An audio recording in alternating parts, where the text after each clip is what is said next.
And joining us now are Jeff Bennett, co-anchor of PBS NewsHour and an MSNBC political contributor. Also with us, Lance Trover, Republican strategist, former spokesperson for Governor Doug Burgum's presidential campaign. So, Lance, what's your reaction to all of this? Yeah, look, I think if you're a country waking up and questioning this president's resolve and when it comes to dealing with these tariffs, you better get with the program. But I think it's also resolve of the American people. I mean, I looked at the president's approval rating going into the weekend was still hovering around 50%. I even saw one poll that had him at 53%. That tells me that, middle America, who, despite all the hysteria coming out of Wall Street and the folks in the media telling them they should panic, may not be panicking after all. Because remember, it's Wall Street that has told middle America that the current system, as the way it's been for the last 20 years, is working. As they've watched their towns be decimated, factories leaving, and jobs flooding overseas. So my guess is some folks out there are going to be putting their trust in the man they elected not 5 months ago to do what he campaigned on and see where this goes and take a step back and take a breather and see if he can correct and right the wrongs of the last 20 years when it comes to trade in this country. Lance, let's put those factors into play, right? Everything you just mentioned. When you look at world reaction, this is not just Wall Street, this is not just the media, with or without false reports. Nikkei in Japan lost 20% of its value in this last week. You can see that there is actual damage being done to not just Wall Street, but throughout the world. Yeah, but if you're an American who's in the middle of Ohio who's seen a factory close, and what's the damage that's been done here in America? And look, America is a strong country. We are economically strong. Gas is below $3 a gallon last week.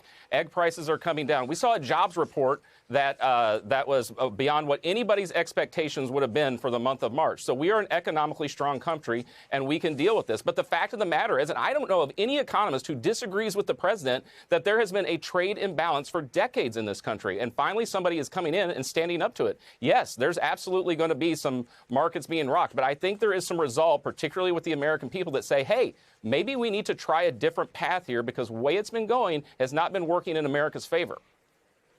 And Jeff, how do you think it's been playing for America? Well, it's a great question. And look, it is true that the manufacturing base of the U.S. has been hollowed out for decades. The point of debate here is whether tariffs and tariffs alone are the mechanism by which to fix that and to reshore manufacturing jobs. That's an open question. Economists have said that this tariff plan, at this point, the way it's going, really risks tipping the U.S. into a recession.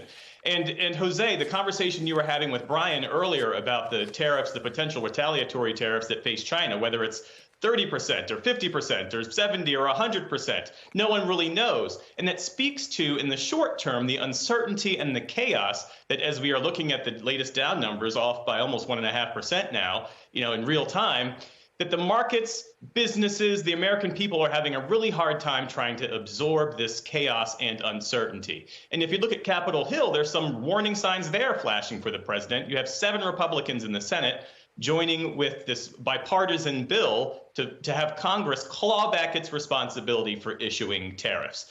It might not go anywhere in the House. In fact, it likely won't go anywhere in the House. But Don Bacon, a Republican from Nebraska, has introduced a House version of that same bill. Because, yes, tariffs are a tool of economic policy.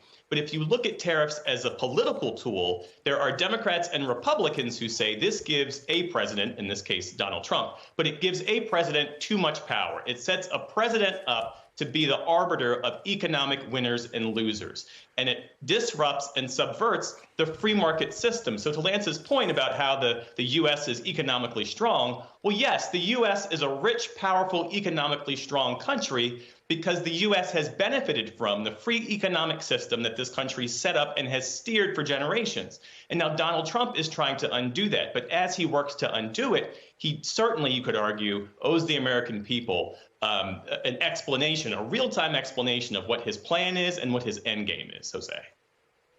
Jeff Bennett and Lance Trover, thank you very much.